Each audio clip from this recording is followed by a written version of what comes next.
திரு யாத்திரை கீதங்கள் சங்கீதம் 23. மண்ணுலகும் அதில் நிறைந்த யாவும் ஆண்டவருடையன.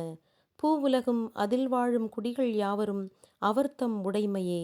ஏனென்றால் கடல்களின் மீது பூவுலகை நிலைநிறுத்தியவர் அவரே. ஆறுகளின் மீது அதை நிலைநாட்டியவர் அவரே.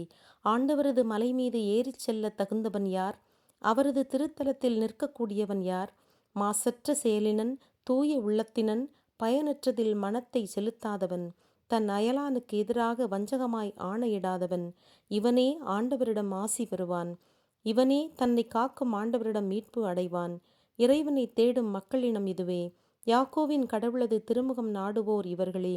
வாயில்களே, உங்கள் நிலைகளை உயர்த்துங்கள்.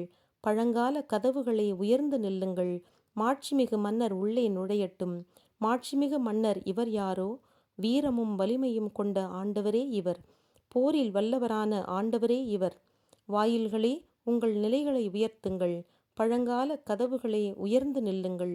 மாட்சிமிகு மன்னர் உள்ளே நுழையட்டும். மாட்சிமிகு மன்னர் இவர் யாரோ? சேனைகளின் ஆண்டவரே இவர். மாட்சிமிகு மன்னர் இவரே. ஆமென்.